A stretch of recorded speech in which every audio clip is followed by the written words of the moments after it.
Hey everybody, Alex from SeemsGoodMagic.com here, and we're back into Swiss territory. Coming off a loss in an 8-4, we're back at Swiss. We got Necromaster Dragon. I haven't played with it, played against it.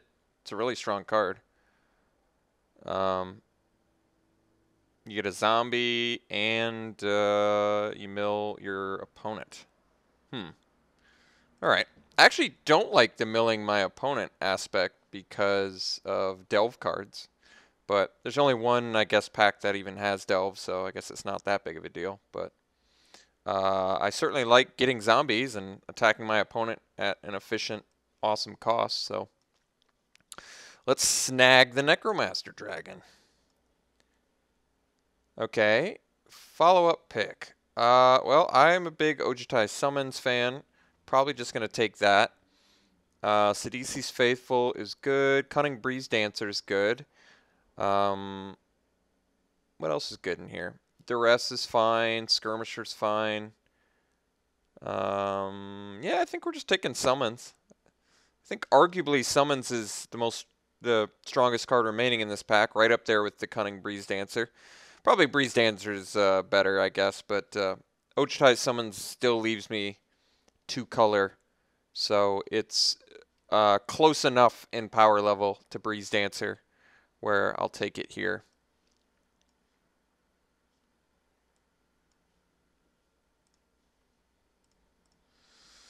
Okay. Oh, what's this guy do again? 5 mana, 4/5, formidable. Oh, that guy's good. That guy is definitely good. I'm looking at Dutiful Attendant, which I think is actually a good card too. The reason Dutiful Attendant is particularly good here is that if we're in blue-black, we're in the actual exploit colors. So what better tool to use when you're in exploit than a card that exploits as well as Dutiful Attendant, where it dies, you get something back, and then you get whatever you're exploiting. Whatever value you're getting off of your exploit as well. So yes, I'm going to snag up the Dutiful Attendant here. Okay, well, seems like a pretty easy defeat. There's Self-Inflicted Wound, which is a fine sideboard card, but Defeat is very main deckable and quite good. So pretty happily picking that up. Other notable cards in here, Tail Slash is good. Segmented Crotique is good, and Reckless Imp is playable. Hardened Berserker is pretty good. But Defeat is perfect for what we're looking for. Alright, next pick. Seems like a pretty easy hand of Silumgar. Death Touch, very good. Cheap cost. There is Zephyr's Scribe as well, which I imagine actually does work pretty well in a blue-black deck. I think I like Hand of Silumgar better. It just seems like a better card in general, since it comes down cheaper and trades up. Like, I feel like being in blue-black, I'm going to have enough overcosted, inefficient bodies. So why not have a very efficiently costed body that can kill relatively anything on the ground defensively? So I definitely like that.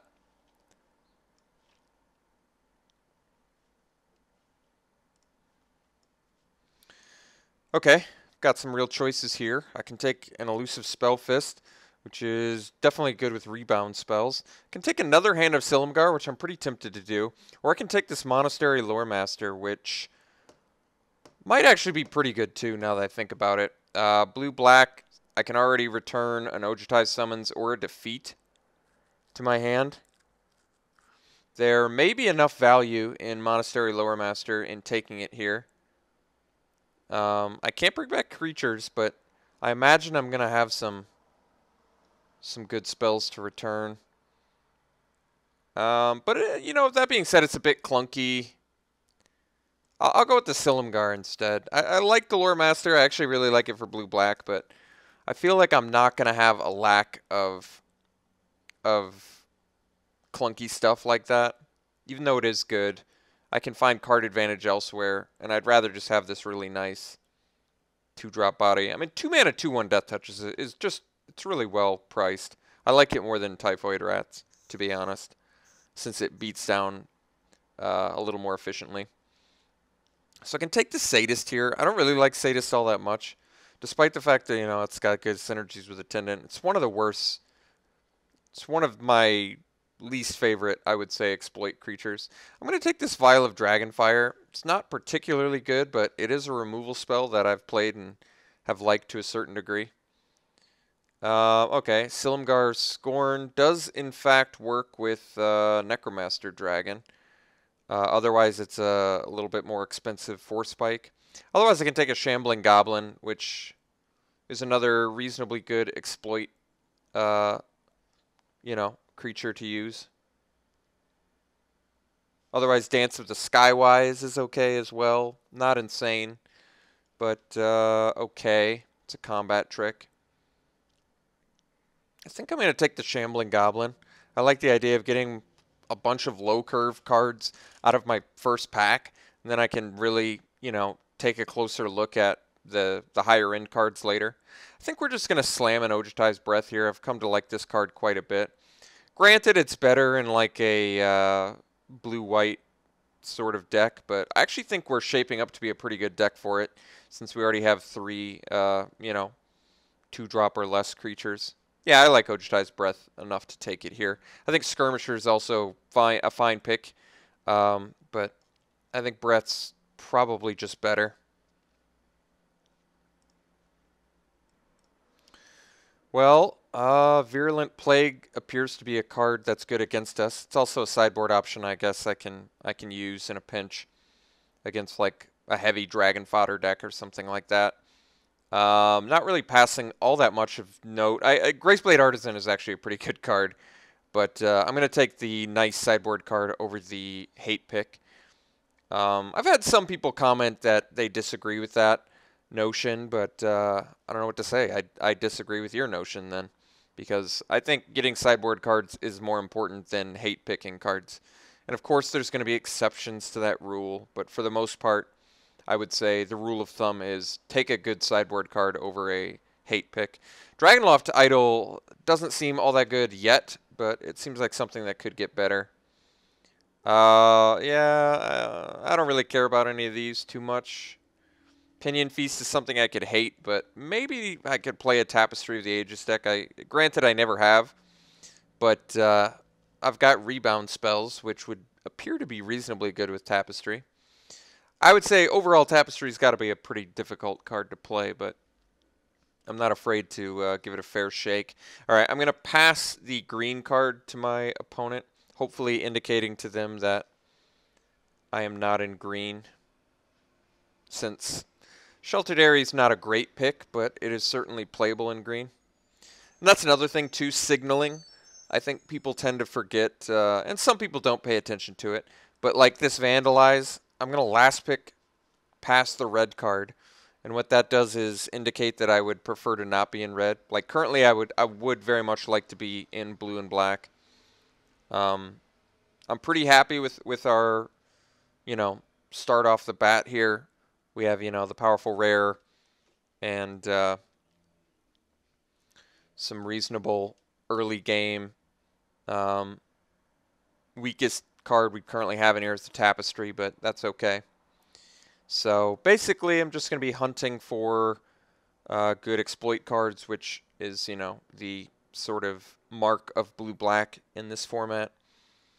And another dragon certainly wouldn't hurt for this idol. Alright, Myth-Realized, rare that I'm not going to take. So what do we take instead?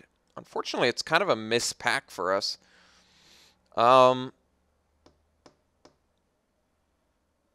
do I take? I mean, I think like Myth-Realized and Silk Wrap are... It's actually kind of a turdy pack in general. Dragon Fodder is, pretty playable. Dramoka's Gift and Artillerist. I mean, there's some, like, okay playable cards in here, but no one's getting anything, like, insane. I guess Myth-Realized is probably just the best. I could take Glint. It's a combat trick that also protects against removal. Oddly enough, I've seen no one play this card yet, and I can't really understand why. It really does seem to be a pretty good card in my mind, since it protects from spot removal as well as you know, can be used as a combat trick. Maybe I just first pick that. Otherwise, I could take this Carsey Deceiver. But currently rocking no morph makes me uncomfortable with that. I'm going to take the Glint. Probably is a card that usually tables, but like I said, that was a really weak pack, so I don't think we missed out on that. Let's see if Anna Fens is worth anything. I feel like she could be. She seems pretty good. Oddly, no. I have no idea why this card's not worth something. It seems very, very strong. Once again, the only thing that of substance in here is like Skirmisher, which is terribly unexciting second pick. I guess Zephyr Scribe is something that I could pick here. Actually, Interceptor seems like a card I probably am okay with. It's a fairly good flyer. Yeah, I guess I'm okay with Interceptor. It keeps us in our blue-black sort of beatdown plan that we appear to be in. Usually blue-black's a little bit more control-ish, granted.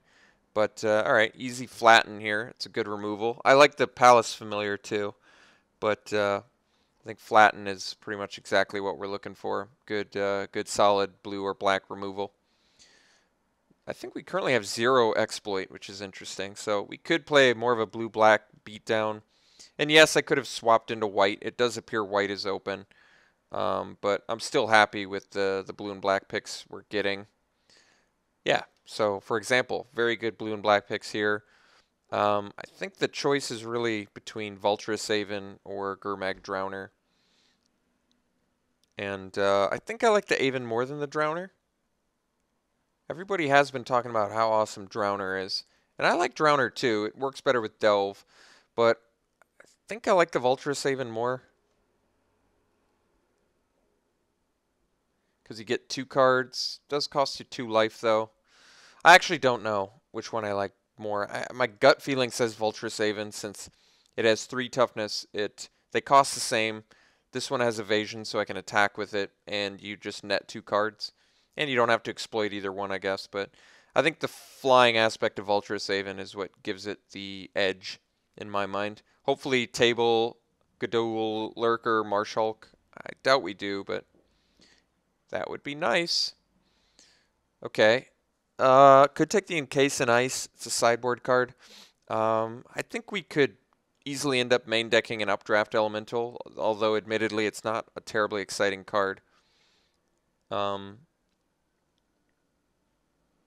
Encase in Ice definitely seems like something that would be a very excellent sideboard card. More powerful and more likely than ending up playing the Updraft Elemental. And a few people have mentioned that in the comments too, and they're probably right. Whereas I'm almost assuredly going to end up with enough playables, so make sure that I get powerful sideboard cards. And in this case, I think Encase in Ice is a very powerful sideboard card, so I will take that one here. Skywise Teachings. You know, I tried to play this card before. Currently, I have 7 things that work with it. It's clunky. It is clunky, which creates issues. I think I'm a little bit more interested in another Defeat. Defeat is a pretty solid removal spell. It's not amazing, but it's certainly really good early game. And Skywise Teachings is uncommon, though. Maybe I do need to give this card more of a chance. Spitting out blue Djinns is pretty good. I want to try Skywise Teachings again. I don't know why. I've got a good feeling about it. It's certainly better than Tapestry of the Ages. Silumgar Butcher seems like a pretty easy pickup here, actually. Just a good card in general. You know what? I don't know what I feel about Skywise Teachings yet, but for some reason it actually feels like an honest-to-God decent card to me. So let's take Silumgar Butcher easily here. Ended up getting rewarded with a defeat anyway, which is kind of nice. I'm not too excited about Sipsig Icebreakers anyway, so okay. Defeat it is. I could take Contradict. I could take Carsey Deceiver. I currently only have 1 Megamorph card that even works with it. Otherwise, it's just, you know, a cheap blocker. Grave Purge might be something I want. And Contradict is fine, but not terribly exciting. I think I'm going to take the Grave Purge. It's not great, though. Maybe I actually take the uncommon here. Maybe I end up with some Manifest dudes, and I end up playing this. Likely not, but whatever.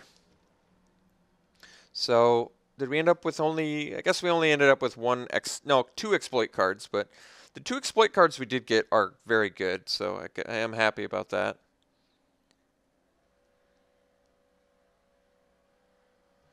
Alright, Table to Skirmisher. Absolutely. We'll take it. Likely playing it. Though Dash is more of a red-black thing. We look like we could get some use out of it. So I can take a Foul Tongue Shriek, which currently I'm only rocking 12 creatures, including the Ojutai summons. So I think more likely here I can hate pick something. I'll hate pick a Dromoka Warrior, which is a fairly intimidating card to go that late. If I thought I could sideboard any of those cards for good use, I would have, taken them over the hate pick. But hate picking a Dromoka Warrior just seems like a really easy thing for me to do without any cost to my deck or sideboard.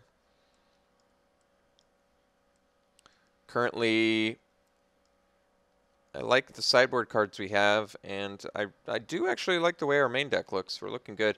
Marshhawk's a great table for us. Very happy to pick that up, especially since we still have this Carsey Deceiver, which becomes a bit more playable with this Marshhawk, but okay. I think Icebreakers is fine. I don't really like it all that much, but it's certainly more exciting to me than a Wandering Tomb Shell, I think. Alright, Ancient Carp, sure. Don't think we're likely to play it. So, good looking deck. Pretty happy we picked up that Encase in Ice, since like I said, I think that's going to be a pretty awesome sideboard card. Supplant Form, there's a good one. Yeah, I think far and away the best card in the pack for us, so we'll easily take that. Otherwise, there is Will of the Naga, Alicia's Vanguard. I mean, there's a Dismal Backwater, but I don't think that card's all that necessary for us anyway. So, all right, Supplant Form. Currently looking like a pretty easy 17 land deck in my opinion. Wow, Reach of Shadows versus Merciless Executioner. That's interesting. I think we probably want the Reach since Merciless is a good card, but not good in certain matchups, like for say example.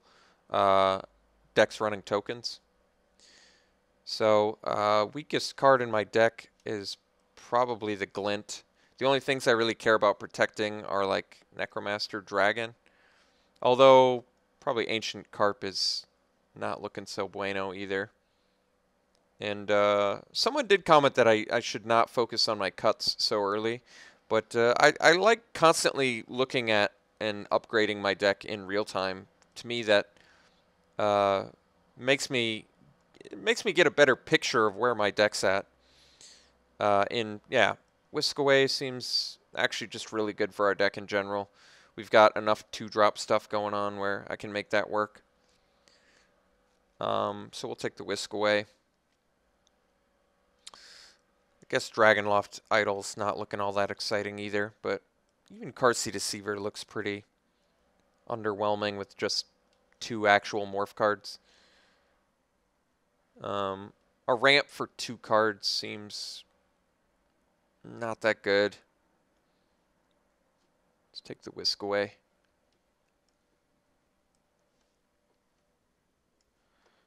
Okay, we can take a Will of the Naga now, which I think I'm perfectly content with. I like it.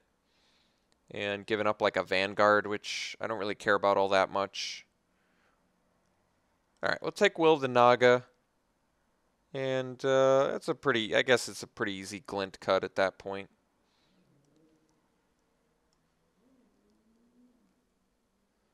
Alright, Hooded Assassin. We are looking for a few more creatures. Currently rocking 13. with the Ojutai summons.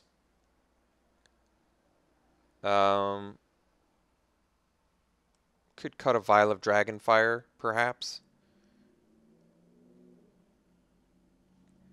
Guess, like I said, Dragonloft Idol's pretty bad in our deck. We only have one dragon, but I want to keep a, you know, a reasonable amount of creatures in our deck too.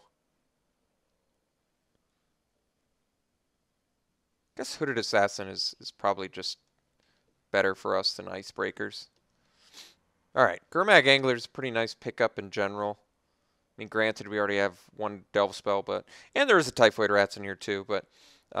Angler just seems like a better finisher. We're actually really short on finishers. We have a Necromancer Dragon. That's about it. I guess Supplant Form, bouncing my opponent's Bomby spells. Maybe that's good. I think upgrading Idol into Angler seems like pretty reasonable to me. A second Whisk Away. Otherwise, there's a Fearsome Awakening. We do have a dragon that I could technically do that too, but I think I'd rather have this Whisk Away. And, yeah, I'd probably just cut the Vial of Dragonfire at that point.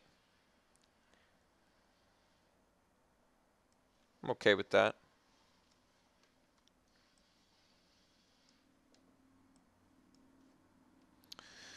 Alright, well, Reality Shift is a card, not one I'm too impressed with, though.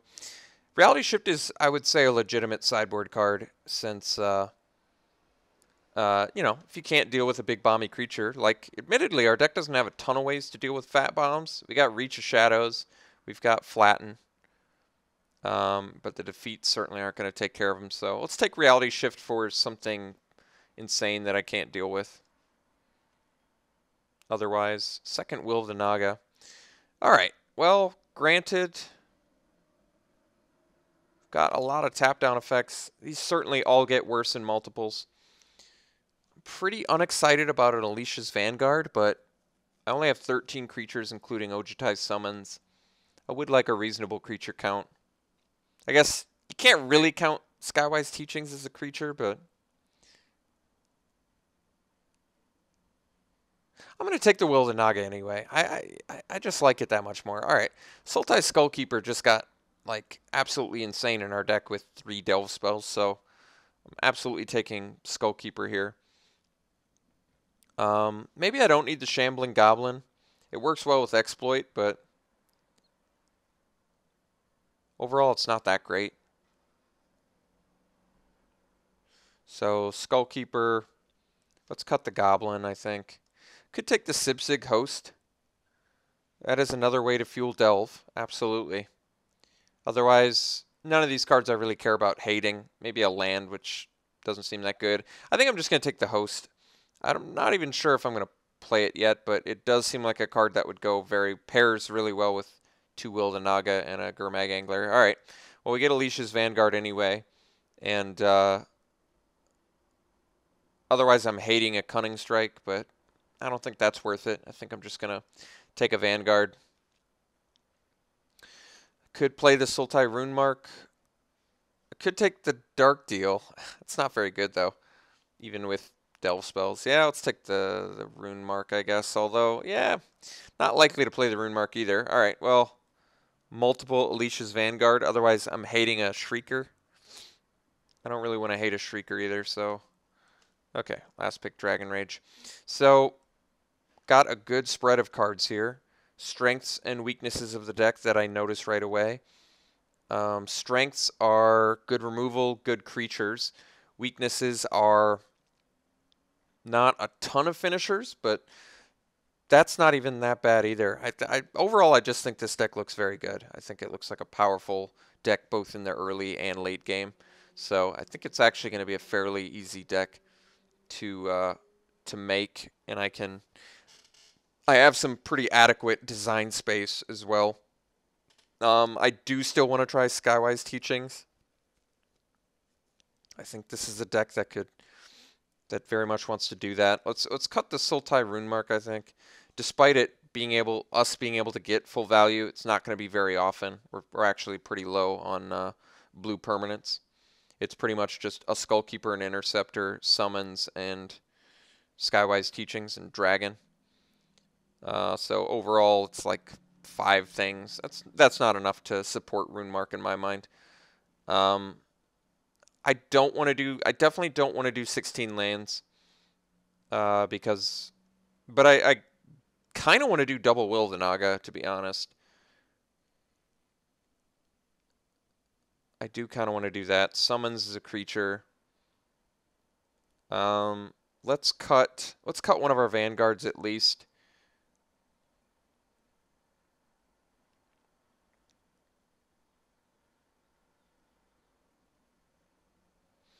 I could cut an early game card like Hooded Assassin. I'd almost rather keep my 2-drops. But I guess Hooded Assassin has some potential added benefit. But having 4 2-drop creatures is actually kind of nice. I feel like our deck can put some pressure on pretty early with double Whisk Away, which I like. Maybe the Sibsig host does ultimately get the boot, despite having good synergies with double Will the Naga and Gurmag Angler. I feel like I can get to 6 or 7 mana easy enough where I don't need the help of a 5 mana 2/6. And I'd like it. I feel like it doesn't exactly fit in with the rest of my deck, which is kind of cheap, you know, relatively efficient beaters. So really, I just have to make 2 more cuts.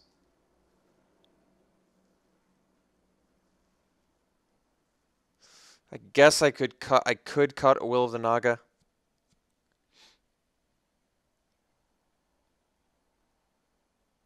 Skywise Teachings. I don't even know how to count this card. I mean, you can't count it as a creature, but I don't know what I count it as. That's tough. Currently, I have 11 things I can play to activate it, though, which is pretty adequate. It works amazingly well with Rebound, I do have to say that. I said it already, but let me reiterate that point. I guess I could cut Skirmisher. Like I said, I kind of don't want to cut cheap spells. Will the Naga has been so good to me. It's why I like it so much. But I definitely see a solid argument saying it's overpriced. Or not that it's overpriced, but it could be problematic in multiples. I think there's definitely a good argument to be made there. And our removal's already so reasonable. All right, let's cut a Will the Naga. So now we just have to make 1 more cut. I kind of want to keep all of our spells. I kind of am feeling cutting a creature. And the 2 that are on the fence are Hooded Assassin and Skirmisher. Probably the Skirmisher seems worse than the Hooded Assassin. We have a reasonable late game plan with the Necromancer Dragon, Gurmag Angler, Summons. Not a ton of flyers, admittedly. Vanguard maybe is underwhelming enough where I could cut it instead. Just a 4 mana 3/3. Maybe I'd rather run the Skirmisher than that. That way, Will the Naga gets even better if I've got super early pressure I can do. Like, I've got some great removal in this deck. 13 creatures with summons is pretty low. Like I said, those Skywise Teachings, I don't know exactly how to count Skywise Teachings. I'm sure there's plenty of people that are saying I shouldn't be running Skywise Teachings, but I want to make that assessment on my own, if you don't mind.